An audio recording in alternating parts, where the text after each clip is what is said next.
ने उस थ्योरी को क्रिएट किया होता है उसके अंदर कुछ स्टेटमेंट्स होते थे जिन्हें हम पोस्टुलेट्स कहते हैं। तो मैंने टॉक अबाउट द थ्योरी तो उसके अंदर आने वाली स्टेटमेंट्स हमेशा एक फैक्ट की तरह कंसीडर किया जाता है क्योंकि उसको प्रूव करके ही उस थ्योरी का हिस्सा बनाना होगा।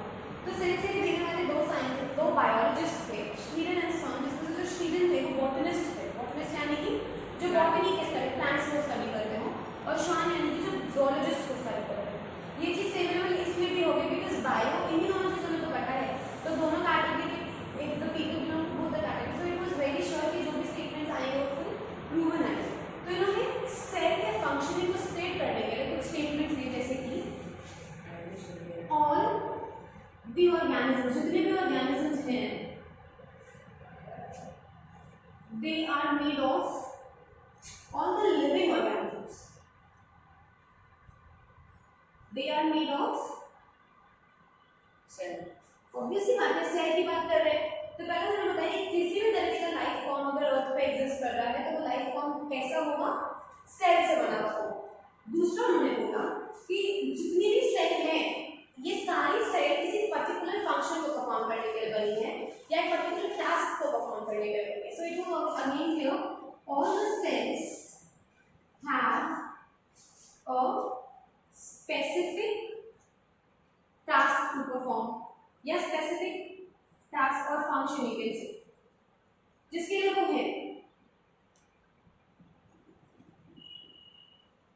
तो ये तो दो postulates हो गए। तीसरा it was not very obvious, तीसरा उन्होंने यही बोला कि जो metabolic reactions हमारे बॉडी में या किसी भी लाइफ फॉर्म में हो रहे हैं that is happening because of the cells, so all the metabolic reactions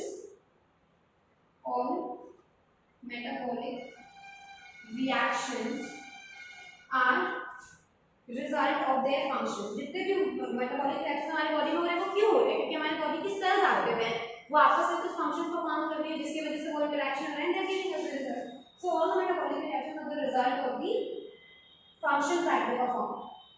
यहाँ तक कि जो थ्योरी थी बहुत बेसिक थ्योरी थी जो हमें तब भी पता चल गई जब हम नॉर्मली सेल को स्टडी करते हैं। नॉर्मली सेल को स्टडी करने का मतलब जब हम बेसिक पढ़ते हैं कि सेल है क्या, सेल काम कैसे करता है, सेल की टाइप्स क्या है एक्सेट्रा, इन चीजों को पढ़ते वक्त हमें पता था ये चीजें।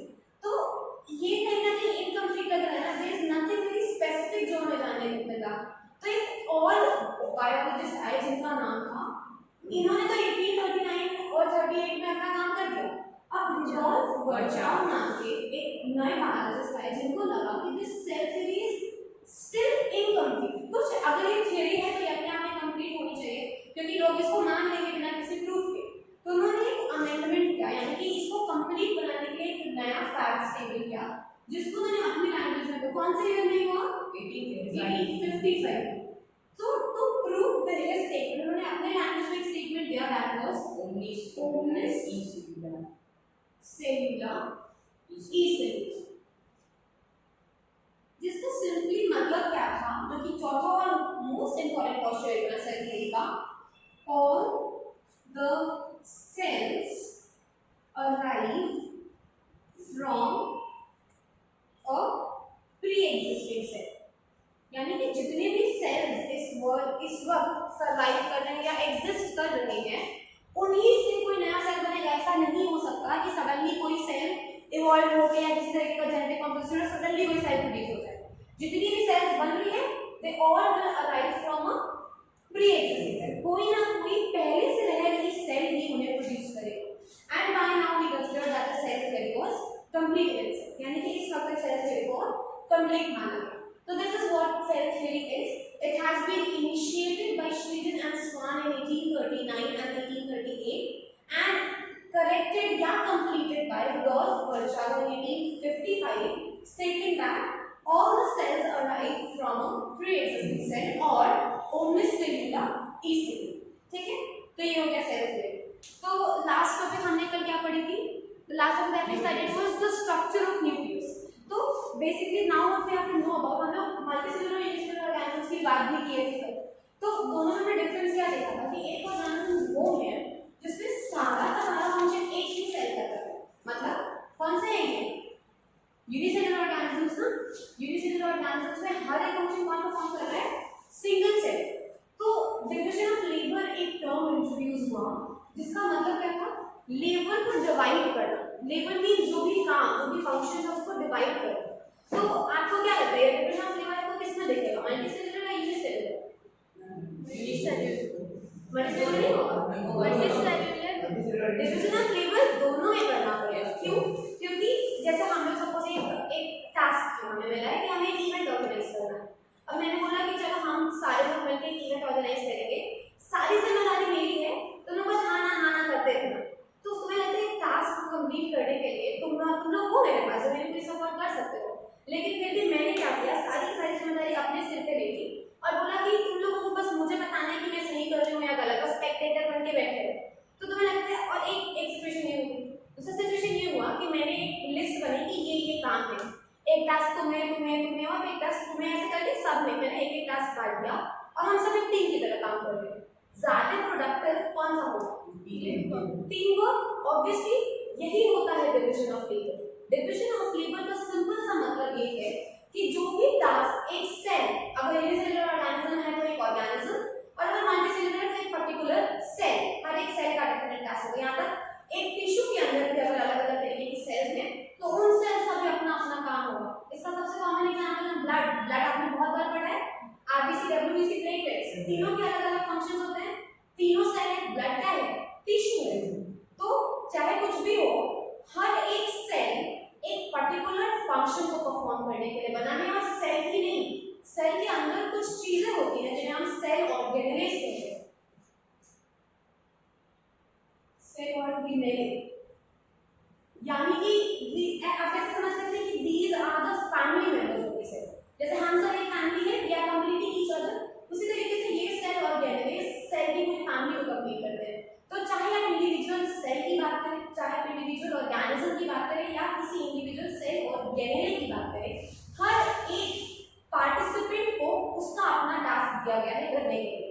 यानी कि अगर मेरे ब्लड में कोई नई सेल बन रही है तो उसके टाइप पे डिपेंड करते हुए उसको पहले से ही बनते ही पता होगा कि उसका काम क्या है, और वो बनेगी कहाँ से, पहले ही जो सेल एग्जिस्ट कर रही थी उस सेल थ्योरी से आया है। इतना समझ में आया कि डिवीजन ऑफ लेबर क्या है? So what is division of labour? Division of labor simply states that every cell, unicellular organism है तो every organism, every particular cell or unit, everything in a life form has a specific function to perform. जो labor होता है उसको बांट दिया गया है, टीम वर्क कर रही है सब मिलके। अगर हमारा शरीर चल रहा है तो किसी एक टिश्यू या किसी एक सेल की वजह से ऑब्वियसली कभी नहीं चल पाता, हमने तो ऑर्गन सिस्टम तक ये रखी है ना, सेल टिश्यू ऐसे कर करके ऑर्गन सिस्टम ऑर्गेनिज्म फिर बनते हैं। तो हर एक चीज हमारे बॉडी में अगर है, that means it has to be functional.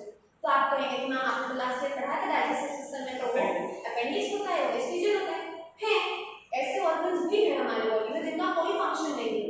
जब बने थे इसलिए बने थे क्योंकि कोई फंक्शन था, अब ग्रेजुअली हम ग्रो करने लगे तो हमारी बॉडी भी इवॉल्व कर गई और अब उनका फंक्शन खत्म हो गया। जैसे कि हमारे लिटिल फिंगर, जैसे कि मेल्स के केस में निपल्स, ईयर पिना, अपेंडिक्स, तो इन सारे ऑर्गेनिजम्स को क्या कहते हैं, इन सारे ऑर्गन्स को क्या कहते हैं, वेस्टिजियल ऑर्गन्स। जिनको हमारे बॉडी में कोई काम नहीं है वो हो जाते हैं वेस्टिजियल ऑर्गन्स। यानी कि क्या होगा, ये अभी तो हमारे बॉडी में है लेकिन समय के साथ as the time will pass ये ग्रेजुअली इवॉल्व होकर खत्म हो जाएंगे। यानी कि आने वाले समय में चांसेस हैं कि अब ह्यूमन डाइजेस्टिव सिस्टम में अपेंडिक्स बनना ही बंद हो जाए, चांसेस है कि ह्यूमंस के लिटिल फिंगर ही खत्म हो जाए, चांसेस है कि मेल्स में निपल्स ही ना हो आगे, चांसेस है कि ईयर पिना ग्रेजुअली इवॉल्व हो जाए, हट जाए, लेकिन जो फंक्शनल है वो है। तो जितनी भी चीजें हैं उनका एक पर्टिकुलर टास्क है, उनको जो परफॉर्म करना है और उनको सिर्फ उससे मतलब है। किसी ने कुछ किया, किसी ने कुछ किया उससे उन्हें कोई मतलब नहीं, अपना टास्क कंप्लीट हुआ and that is where they are done. So that is called as division of labour. और ये बेसिकली पॉसिबल क्यों हो पाता है, क्योंकि सेल के फैमिली में कुछ ऐसे मेंबर्स हैं जो इस चीज को करने में उनकी मदद करते हैं। हर एक सेल अगर एक स्पेसिफिक टास्क कर पा रहा है तो उसकी अंदर की चीजें भी उस तरीके से कंट्रीब्यूट कर रही होंगी।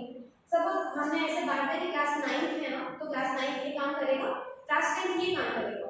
तो अगर और मैंने एक ग्रुप में रख लिया होता कि सबके सब मिलकर करो जो करना है करो, तो ना 10th वालों को पता होता कि हमें स्पेसिफिकली क्या करना है, ना 9th वालों को पता होता कि हमें स्पेसिफिकली करें, या फिर 8th वालों को। सो इस केस में क्या होता है, मुझे बता दिया गया कि मुझे ये काम करना है, मैं ये काम करूंगी, आप अपना करिए, बाकी लोग अपना करिए। अल्टीमेटली जब हम देखेंगे तो हम श्योर हैं कि चीजें रिजल्ट में अच्छी नहीं आएगी। क्यों? बिकॉज सब अपना अपना काम कर रहे हैं, परफेक्टली कर रहे हैं। तो अल्टीमेटली हमने काम दिया क्यों था? किसी एक चीज को करने के लिए। यहाँ पे डिवीजन ऑफ लेबर वो क्यों है? लाइफ को रन करने के लिए, इंसान को एग्जिस्टिंग करने के लिए, मेटाबॉलिज्म को कैरी ऑन करने के लिए। तो वो चीजें चलती रहनी चाहिए। और वो कैसे होगी? जब हर एक चीज अपना काम इंडिविजुअली परफेक्ट करेगा तो कैसे कोई ले जा सकता है। ठीक है, तो ये हो गया डिवीजन ऑफ लेबर, जिसमें होता है cell organism. Now what are these cell organism? अभी तक आपको समझ में आ गया होगा। जो भी चीजें सेल के कंपोनेंट के अंदर, सेल मेम्ब्रेन के अंदर आती हैं, वो एक सेल ऑर्गेनिज्म होती है।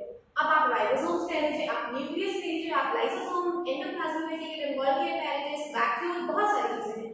There are many. कुछ ऐसे हैं जो प्लांट्स में, कुछ ऐसे हैं जो सिर्फ एनिमल्स में, कुछ ऐसे हैं जो दोनों में हैं, एंड सो ऑन। तो ये होते हैं सेल ऑर्गेनिज्म। तो इसमें आप न्यूक्लियस के स्ट्रक्चर को डिटेल में स्टडी कर चुके हैं, आपको याद है सारी चीजें। कोई डाउट न्यूक्लियस का? न्यूक्लियोइड वाली मैंने आपको बात बता दी। न्यूक्लियस के स्ट्रक्चर में क्या होता है? एक जो स्ट्रक्चर आपने पढ़ा वो एक वेल डेवलप्ड न्यूक्लियस का स्ट्रक्चर है। What happens? प्रोकैरियोटिक केस में आपको बोला था ना कि अंडर डेवलप्ड होता है, अंडर डेवलप्ड। तो एक टर्म दिया गया अंडर डेवलप्ड न्यूक्लियस के लिए, that is called as nucleoid. अगर मैं ये वर्ड कहीं या कोई भी कहीं ये वर्ड यूज करता है तो सिंपली आप एक चीज, जैसे कैरियो का न्यूक्लियस था, वैसे इसमें आप सिंपली एक चीज समझेंगे कि यहाँ पे एक अंडर डेवलप्ड न्यूक्लियस की बात होगी, दैट्स इट। और जब न्यूक्लियस बोला जाएगा, सिर्फ अगर न्यूक्लियस बोल रहे हैं तो वो वेल डेवलप्ड भी हो सकता है, लेकिन चांसेस है कि वो ऐसा भी हो। लेकिन अगर मैंने न्यूक्लियोइड बोल दिया तो वो सिर्फ और सिर्फ अंडर डेवलप्ड न्यूक्लियस की ही बात होगी। तो न्यूक्लियस आप पढ़ चुके हैं, पहला सेल ऑर्गेनिज्म था। The second that we will be studying is, दूसरा कंपोनेंट्स में से एक होना चाहिए ना, सेल मेम्ब्रेन। बेसिक कंपोनेंट्स में से एक बचा था साइटोप्लाज्म, मैंने उसी को बता दिया था। तो ये हो गया सेल मेम्ब्रेन। सेल मेम्ब्रेन को ही हम प्लाज्मा मेम्ब्रेन भी कहते हैं। प्लाज्मा मेम्ब्रेन को ही हम प्लाज्मा लेमा कहते हैं। ये टर्म एक अलग साइंटिस्ट ने दिया, उन्हें लगा कि फिर एक नए साइंटिस्ट आने लगा कि ये टर्म है, तो उन्होंने नेम को बदल दिया और एक्यूरेट सारे के सारे। तो ऐसा तो है नहीं कि किसी के नए इंसान के व्यू को सुन के हम पुराने इंसान के व्यू को ना सुने। पुराने का भी इंपॉर्टेंट है, नए का भी इक्वली इंपॉर्टेंट है, क्योंकि जो नया आ रहा है वो बेटर सोच के आएगा। तो सारे के सारे नाम से कंसिडर कर लिया गया और बोला गया कि इसी पर्टिकुलर सेल ऑर्गेनिज्म को आप मल्टीपल नेम से जानेंगे। अगर आप प्लाज्मा लेमा नहीं, आप प्लाज्मा मेम्ब्रेन नहीं, आप सेल मेम्ब्रेन नहीं, तीनों का मतलब सेम है। अब इसके स्ट्रक्चर, सबसे पहले जब कोई भी सेल ऑर्गेनिज्म स्ट्रक्चर को स्टडी करते हैं तो उसके बारे में दो चीजें पढ़नी होती है। पहला तो उसका फंक्शन क्या है, सॉरी स्ट्रक्चर क्या है, मतलब वो दिखता कैसा है, पहचान क्या है, उसमें क्या चीजें अलग हैं जो उसको बाकी ऑर्गेनिज्म से अलग बनाए। और दूसरा वो क्यों है, क्या है और क्यों, स्ट्रक्चर सॉरी कैसा है और क्यों है, मतलब फंक्शन क्या है। So two things that you have to study for all the cell organisms, that is first the structure and next the function. तो न्यूक्लियस का फंक्शन और स्ट्रक्चर दोनों जान चुके हैं। Now we will begin with cell membrane का क्या पढ़ेंगे पहले, फंक्शन जानने के लिए पहले ये बताना चाहिए ना कि होता कैसे है। तो फंक्शन से पहले obviously what we study structure. So एक मॉडल है जिसका नाम शायद आपने अभी तक नहीं सुना होगा, जिसे हम कहते हैं फ्लूइड मोज़ैक मॉडल।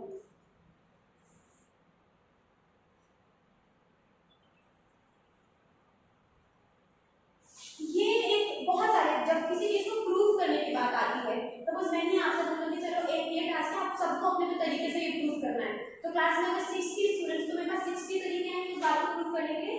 तो एक होगा जो एकदम एक्ट होगा, या एक से ज्यादा हो सकता है, और अगर एक से ज्यादा है तो वो दोनों सिमिलर होंगे। क्योंकि किसी चीज को प्रूव कर रहे हैं अगर हम, तो कोई कुछ ही बातें को उसको प्रूव कर रहे हैं, वो कुछ बातें तो हमें यूज करनी पड़ेगी। तो ऐसे बहुत सारे स्ट्रक्चर्स, बहुत सारे साइंटिस्ट ने दिए सेल मेम्ब्रेन के फंक्शन को प्रूव करने के लिए। क्योंकि हमें जब हमने पढ़ा था बेसिक, तो हमें ये पता था कि ये सेमी परमेएबल होता है, यानी कि सिर्फ यूजफुल चीजों को अलाउ करेगा, फ्लेक्सिबल होता है, फिर प्रोटेक्शन भी देता है।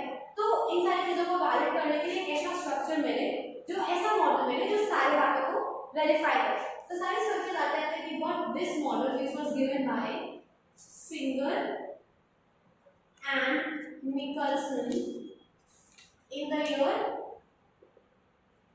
1972. 1972 या 1977 जस्ट क्लियर।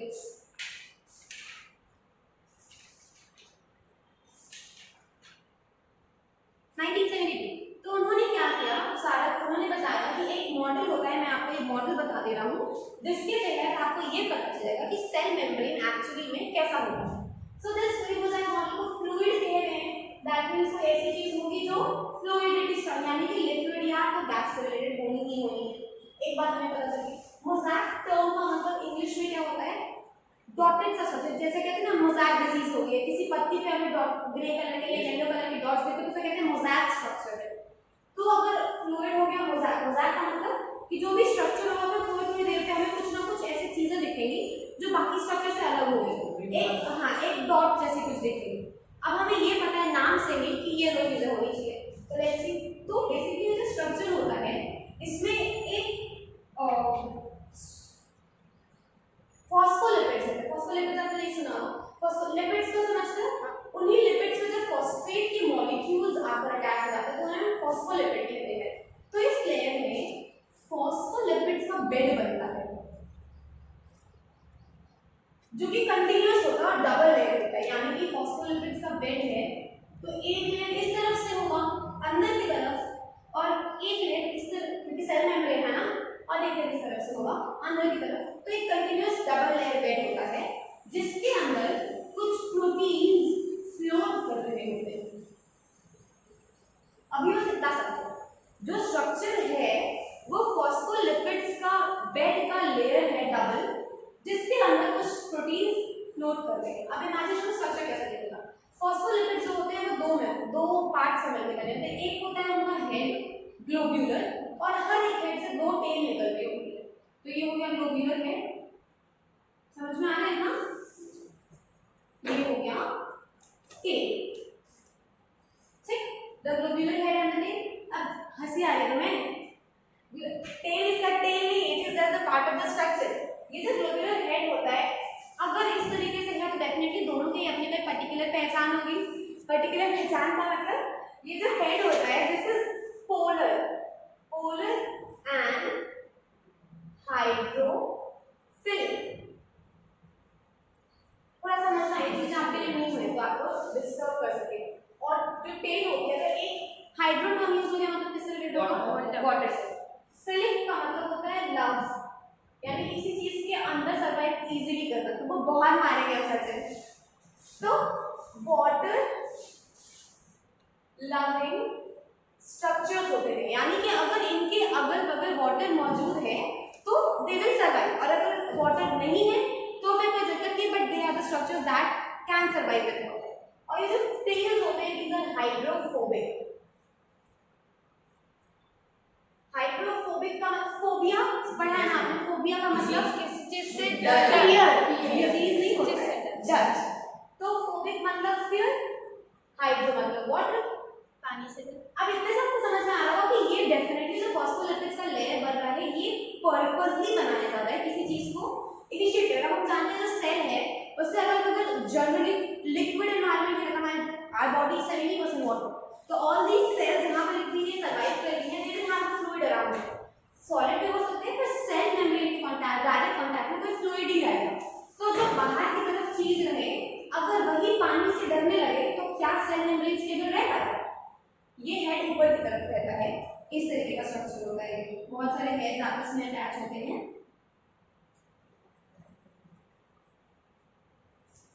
उनकी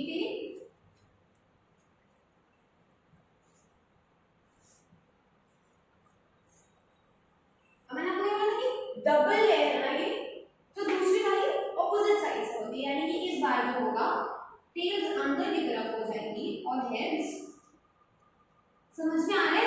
हाँ मैम, हेड्स नीचे की तरफ जाएंगे।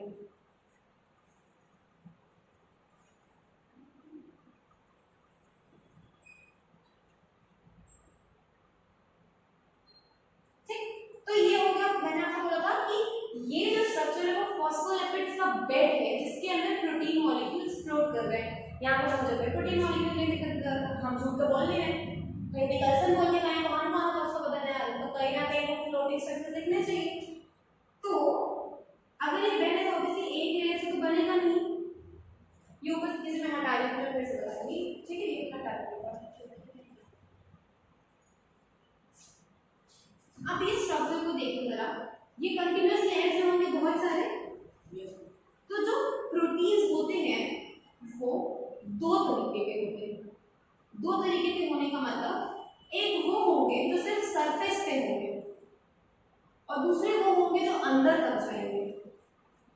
जो सिर्फ सरफेस पे है उन्हें हम, ये सरफेस पे दिख रहा है ना आपको, ये अंदर तक कहीं मैंने पैसेज दिखाया है इसका, तो ये कहलाते हैं एक्सट्रिंसिक प्रोटीन। क्या कहलाते हैं? Extrinsic protein. अब मैंने बोला कि एक प्रोटीन वो भी होता है जो अंदर की तरफ जाता है, और वो होता किसके है? क्योंकि भाई पैसेज कई बार प्लाज्मा मेम्ब्रेन क्या थोड़ा सॉलिड चीजों को भी जाना होता है, यहाँ से नहीं, सिर्फ यहाँ से आता है। ये पीछे का है, इसके पीछे फिर से इस तरीके से हमें ये प्रोटीन दिखता है। तो मैसेज नहीं आ रहा 3D इस तरीके से प्रोटीन, और फिर से यहाँ से प्लाज्मा फॉस्फोराइलेशन शुरू हो गए होंगे, ठीक है, और नीचे वाले में तो ये प्रोटीन को अंदर तक गया ना, सेल में तो क्रॉस कर रहा है, इस प्रोटीन को कहेंगे इंट्रिंसिक प्रोटीन। अब वो जो बात मैंने की समझ में आ रहा है? इसके पीछे जैसे बहुत सारे लेयर्स रहे हुए, यहाँ पे दिखा नहीं सकते। तो ये क्या हो गया?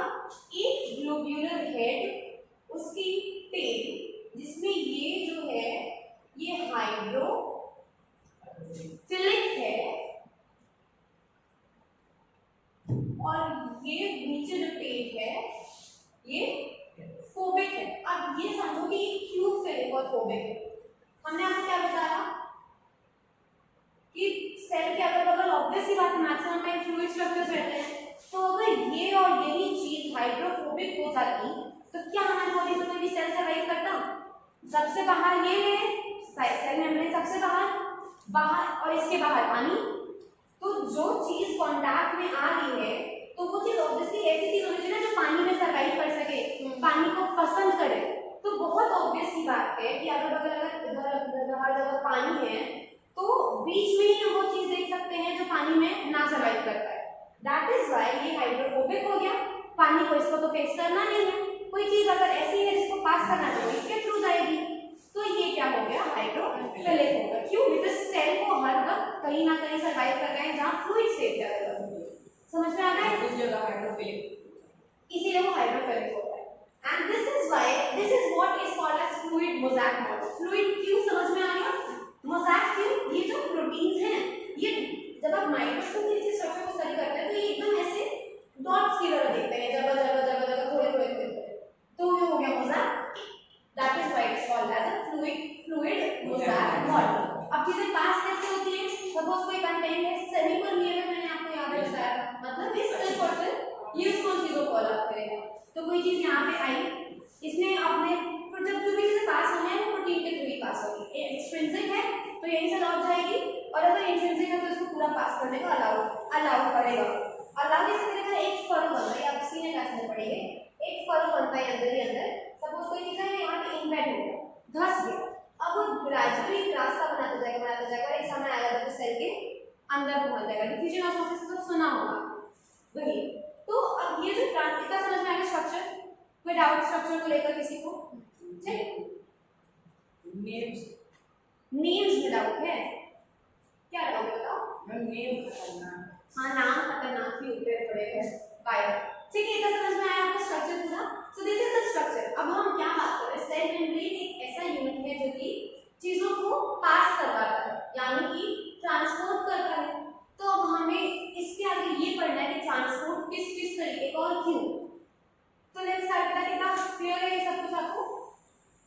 मॉलिक्यूल जिस फॉस्फोलिपिड्स क्या है समझ में आ गया? उनका स्ट्रक्चर, प्लाज्मा मेम्ब्रेन का structure, that is all.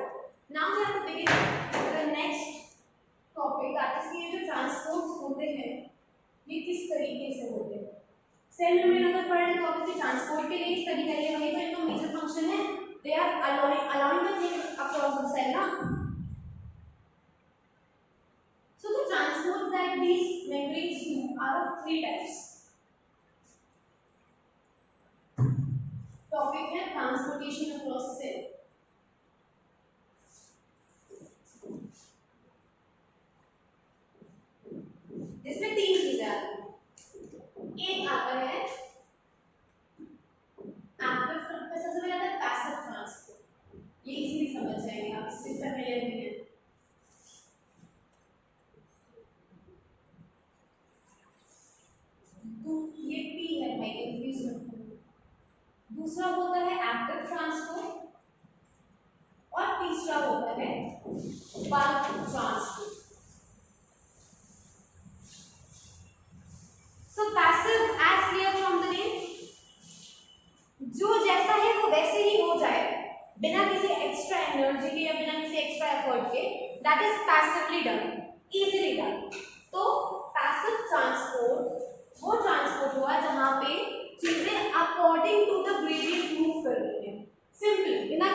Transport होता है, दैट इज पैसिव ट्रांसपोर्ट।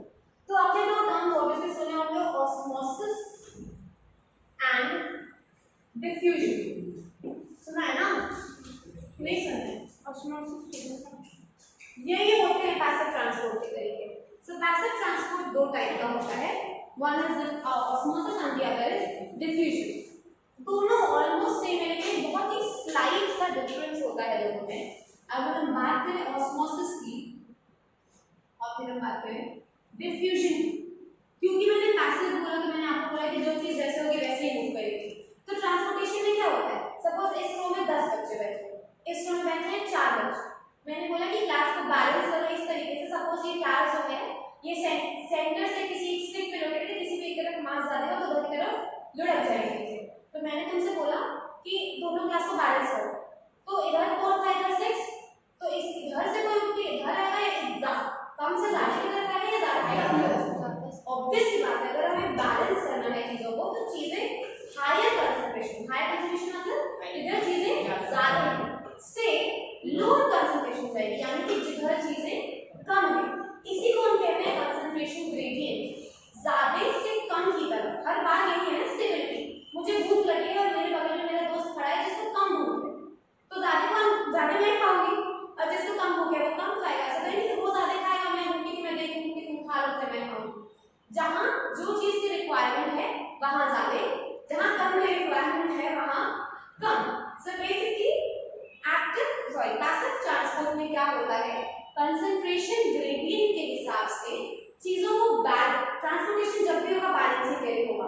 कहीं कम है कहीं ज्यादा है, भाई ट्रांसपोर्ट हो जाओ दोनों तरफ बराबर कर दो कि कहीं कम ना हो, ये ट्रांसपोर्टेशन हुआ।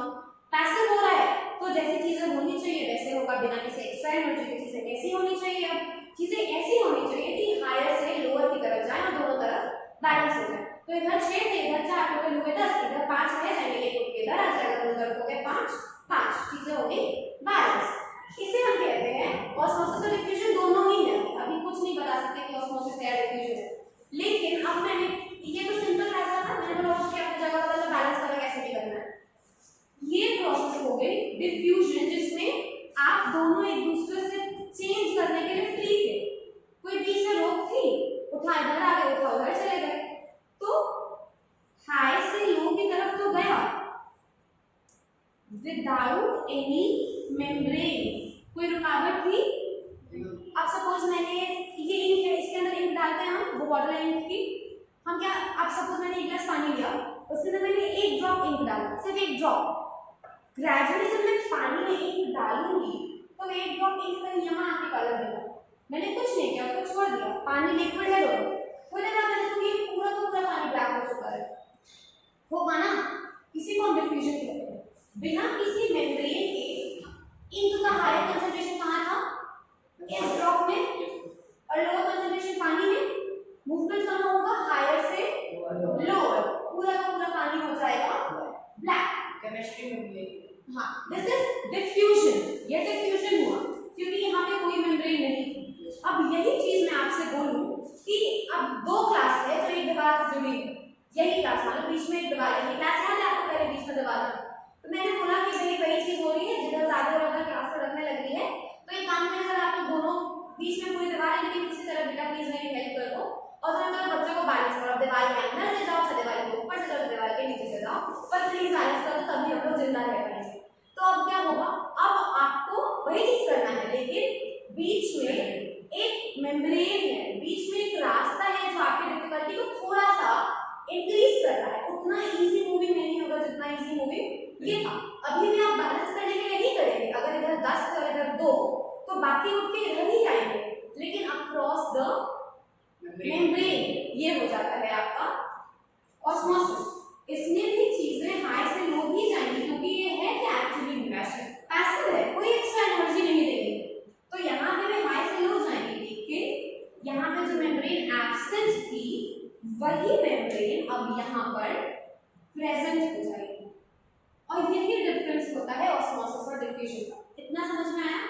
फिर अब डिफ्यूजन तो बेसिक है, can happen between two gases, और कैन हैपन बिटवीन चीनी और पानी भी छोड़ते हैं तो यही होता है करके, चीनी सॉलिड पानी liquid, it can happen between liquid solid, liquid liquid gas liquid, सारे मीडियम्स आपस में मिक्स हो सकते हैं।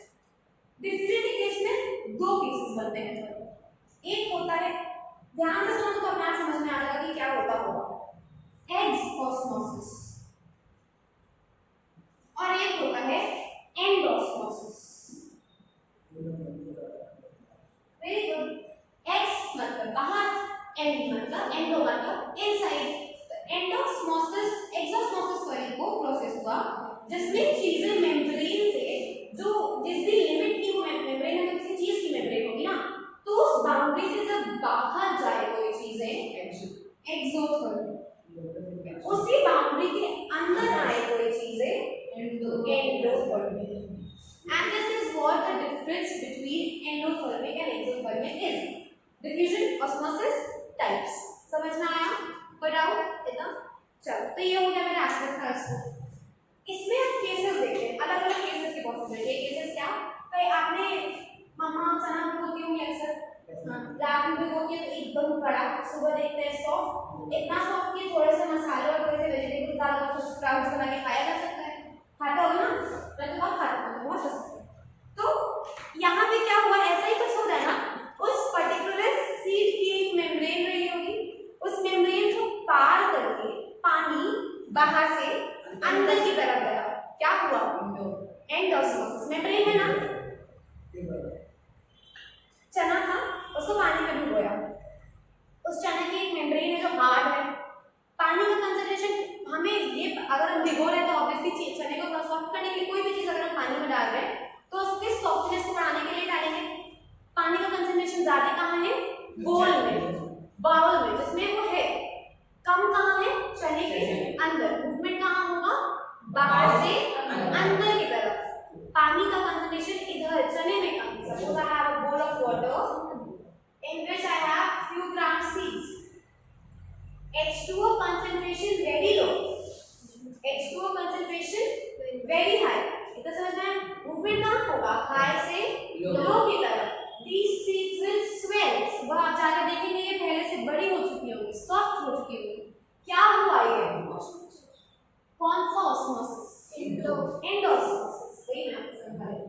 इसी तरीके से एक्सोस्मोसिस का सिचुएशन है, आप सपोज मैंने एक सेल ली और सेल को मैंने एक नॉर्मल आरबीसी ली, रेड ब्लड सेल, उसको मैंने डाल दिया पानी में, पानी थोड़ा सा सॉल्टी था, तो यानी कि अब क्या होगा, जो वाटर कंपोनेंट है सॉल्ट से बना है, तो कंसंट्रेशन वाटर का as compare to cell and the water, cell के अंदर ज्यादा होता है इस केस में, क्योंकि बाहर में तो नमक भी है, तो सिर्फ पानी का कंसंट्रेशन अब कम है, तो इस बार क्या होगा, अंदर से बाहर की तरफ चले जाएगी, सेल स्वेल होने की बजाय श्रिंक हो जाएगी, सिकुड़ जाएगी। क्यों, हायर से लोअर जाना था, अंदर हाई था, बाहर लो था, सिकुड़ गई, वही तो होगा। तो यही मीडियम हमें थोड़े क्लियर करनी है। हाँ, ये हो जाएगा आपका एक्सोस्मोसिस। तो there are certain cases that you have to study with these terms and same examples. Suppose एक सॉल्यूशन, सबसे पहले होता है हाइपोटोनिक सॉल्यूशन, हाइपोटोनिक सॉल्यूशन, इसमें क्या हो रहा है, मैंने एक पानी का जार लिया नॉर्मली, उसमें मैंने डाली एक एवरेज साइज की सेल, ठीक, एक नॉर्मल सेल, इसका न्यूक्लियस बाकी cell of nucleus, this is the cell, this is the glass containing water. मुझे क्या पता, मुझे कुछ नहीं पता कि आगे क्या होगा। ऐसा सॉल्यूशन या ऐसा सिचुएशन जिसमें पानी का कंसंट्रेशन बाहर की तरफ ज्यादा हो, रिस्पेक्ट का, किससे रिस्पेक्ट में बात कर रहे हैं, हमेशा लिविंग ऑर्गेनिजम्स के रिस्पेक्ट में बात करेंगे, तो ऐसा सिचुएशन जहां हायर कंसंट्रेशन आउटसाइड एनवायरनमेंट में हो, यानी कि ये, और लोअर कंसंट्रेशन इनसाइड सॉल्यूशन में हो, ऐसे सब सॉल्यूशंस को हम कहते हैं कंसंट्रेशन ज्यादा हाइपोटोनिक सॉल्यूशन। सो इस केस में क्या होगा, थोड़ी देर बाद हम देखेंगे जो सेल है वो स्वेल कर चुकी है। क्यों, पानी इधर ज्यादा था, इधर पानी कम था, तो ये सिचुएशन हो गई हाइपोटोनिक सिचुएशन कि जिसमें सेल स्वेल कर जाएगी, पानी अंदर की तरफ मूव करेगा according to passive transport, according to osmosis, तो ये हो गई हाइपोटोनिक सिचुएशन। दूसरा होता है आइसोटोनिक।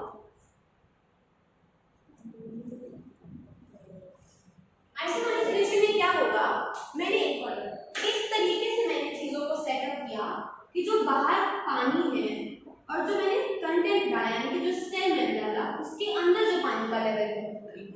एकदम सेम। H2O यहाँ पे जो है और H2O यहाँ पे जो है they are both सेम। इस केस में क्या होगा, हमें क्या अचीव करना था, इक्विलिब्रियम, मतलब बैलेंस करना था, चीजों को स्टेबल करना था। यहाँ पे क्या बैलेंस करें, एक बार के लिए पानी को लगा कि अंदर जाना चाहिए, फिर सेल को लगा नहीं ज्यादा हो रहा है, बाहर भेज दो वापस। तो बीच में फाइनल स्टेज में जब हम स्टडी करेंगे उस स्टेज से इस स्टेज में बीच में भले ही चांसेस है कि सेल थोड़ी मोटी हुई होगी, फिर पतली हुई, फिर श्रिंक की होगी, फिर नॉर्मल होगी। फाइनली जब हम ऑब्जर्व करेंगे तो हमें दिखेगा क्या, वो सेल और वो पानी एग्जैक्टली वैसा है जैसा था। यस। क्यों? क्योंकि इक्विलिब्रियम था ना, क्या मूव करेगा, कुछ नहीं मूव करेगा। सो ऐसे सॉल्यूशंस को कहते हैं, ऐसे सिचुएशंस को आइसोटोनिक सॉल्यूशन, और इस केस में देयर इज नो चेंज। इतना समझ में आया? कंसंट्रेशन, डाइल्यूशन, ये सब समझ रहे हो ना? कंसंट्रेशन का मतलब होता है, मैंने थोड़ी सी चीनी ली, मैंने 1 ग्राम चीनी ली 100 ml पानी लिया, ठीक? 1 ग्राम चीनी, शुगर एंड 100 ml वाटर, मैंने दोनों को मिलाया, एक सॉल्यूशन बना। ये सॉल्यूट था, ये सॉल्वेंट, सॉल्यूट सॉल्वेंट समझते हो आप, सॉल्यूशन। अब मैंने एक और सॉल्यूशन बनाया जिसके केस में क्या हुआ, जो शुगर था वो 50 ग्राम है and the water is 20 ml. Now what will happen, अब मैंने इसका एक सॉल्यूशन बनाया, इसमें से कौन सा एक कंसंट्रेटेड सॉल्यूशन होगा, कौन सा एक डाइल्यूट सॉल्यूशन होगा? पहला वाला। सिंपल, कंसंट्रेटेड होने का मतलब सॉल्यूट यानी कि सॉलिड पार्ट जिसमें ज्यादा वो कंसंट्रेटेड, सॉल्यूट जिसमें कम वो डाइल्यूट। एसिड्स बेसिस के लिए यूज करते हैं, किसी भी चीज के लिए आप कह सकते हैं ये डाइल्यूट शुगर सॉल्यूशन और कंसंट्रेटेड शुगर सॉल्यूशन है, तो ये हो जाएगा कंसंट्रेटेड। यही टर्म की मैं बात कर रही हूँ तब से। तीसरे केस में होता है हाइपरटोनिक, हाइपो हो गया, आइसो हो गया, the third is hypertonic solution. अब नाउ व्हाट विल हैपन, मैंने जो पानी लिया वो थोड़ा सलाइन वाटर था, सलाइन यानी कि नमक। H2O का कंसंट्रेशन इधर कम था और मैंने जो आरबीसी या जो सेल ली उसके अंदर H2O का कंसंट्रेशन ज्यादा था। इस केस में ये फर्स्ट स्टेप है, से छोटी हो जाएगी। हाँ, और ये लास्ट स्टेप है। इस केस में क्या होगा, थोड़ी देर बाद हम ऑब्जर्व करेंगे तो वी विल सी कि जो सेल थी, अगर उसके पास सेल वॉल था तब तो उसका आउटरमोस्ट स्ट्रक्चर वैसा ही दिखेगा, अंदर का जो लिविंग कंटेंट है वो श्रिंक होकर इतना सा हो गया, सिकुड़ गया। अगर सिर्फ प्लाज्मा मेम्ब्रेन थी तो पूरी की पूरी सेल ही श्रिंक हो गई है। क्यों? वाटर हाई से लो, वाटर हाई से लो की तरफ गया, बाहर लो था, अंदर हाई था, अंदर से बाहर चला गया, सेल ने अपना वाटर लूज कर दिया and hence the cell shrink. तो ये हो जाता है हाइपरटोनिक का सॉल्यूशन। समझ में आया इतना? ये पूरा का पूरा पैसिव ट्रांसफर समझ में आया?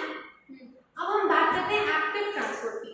इन सारी चीजों को दिमाग में रखो जो भी अभी आपने पढ़ा, और हर केस में उस चीज को हमने अभी तक हर जगह क्या किया, हायर से लोअर। अब पूरा उल्टा कर दो सिचुएशन। अब मैं हर बार तुमसे कह रही हूँ कि भाई एक काम करना है कि इधर की तरफ जो है वो जो स्ट्रक्चर है उसी का वेट ज्यादा हो रहा है, तो जो चीजें हैं उनका हम इधर ज्यादा करने की बैलेंस हो जाए, इधर करना पड़ेगा। तो एक काम करो, भले इधर तुम लोग कम हो जाओ, इधर ज्यादा, लो से हायर की तरफ मूव करो, चीजों को लेकिन स्टेबल करना है हमें। हमारा इंटेंशन क्या है, इक्विलिब्रियम अचीव करना है, बराबर करना है ट्रांसपोर्टेशन कंडक्ट करके। लेकिन क्या होगा, अगर मैंने हाई से लो की तरफ कर दिया तो डैमेज हो जाएगा। सही करने के लिए सिर्फ लो से हाई करना है।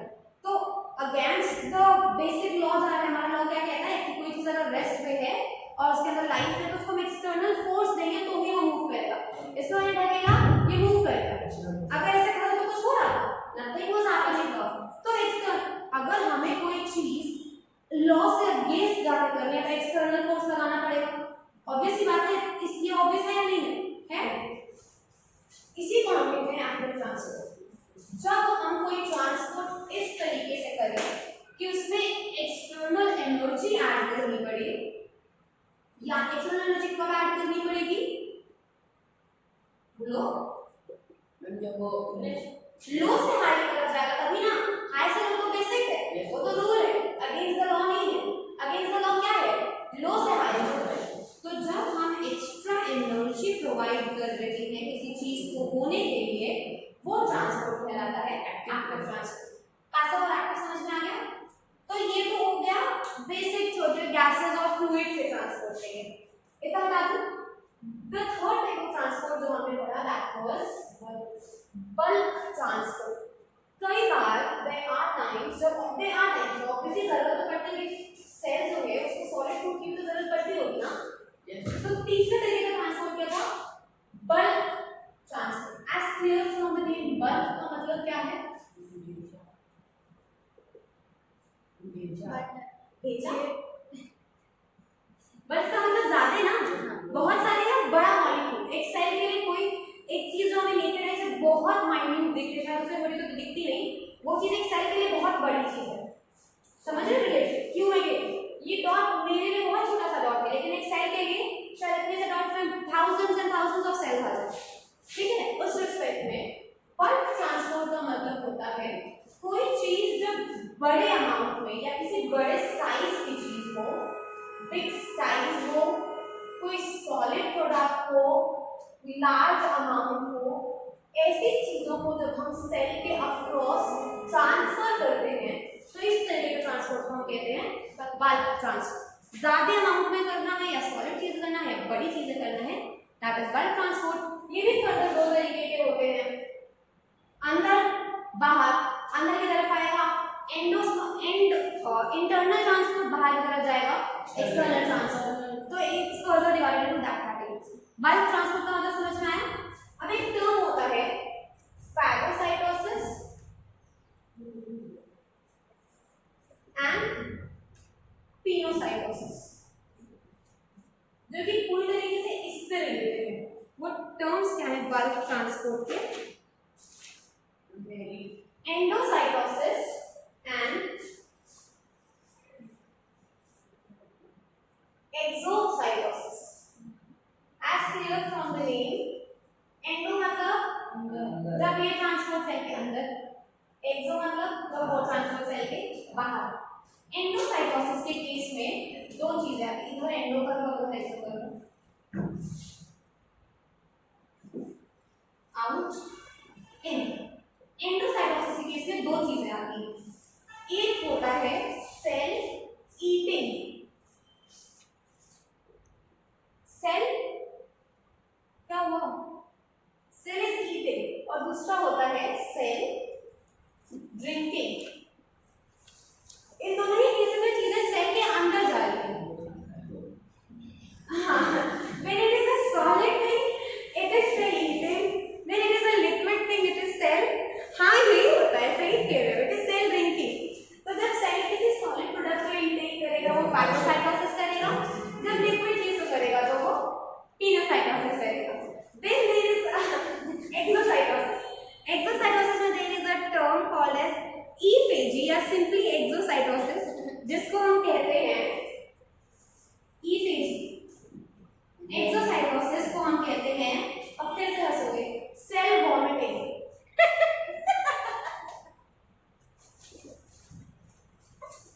अब वॉमिट कोई अंदर लेता है क्या? रिलीज करेगा। कोई भी अगर वॉमिट वर्ड यूज कर दिया तो ऑब्वियसली कोई चीज सेल के बाहर ही जा रही है। तो एक्सोस्मोसिस में वो प्रोडक्ट्स, वेस्ट प्रोडक्ट्स का रिलीज होना जो बल्क अमाउंट में हो या जो सॉलिड हो, उसको कहते हैं एक्सोस्मोसिस। उसके प्रोसेस को कहते हैं सेल वॉमिटिंग। दूसरा टर्म है ephagy, that is all with cell membrane and transportation across the cell wall या सेल मेम्ब्रेन। समझ में आ गया? कोई डाउट? ठीक है, यहाँ पे आपने अब तक आप दो सेल ऑर्गेनेल्स पढ़ चुके हैं, न्यूक्लियस, सेल ऑर्गेनेल्स।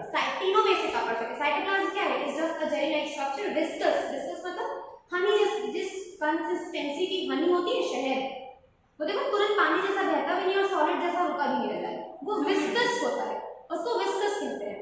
तो उस फ्लूइडिटी का कंपोनेंट होता है साइटोप्लाज्म, जो सेल के वॉल्यूम को ऑक्यूपाई करता है और बाकी सेल ऑर्गेनेल्स को फंक्शन करने के लिए जगह देता है। So by now we know the structure and function of all the three components of cell.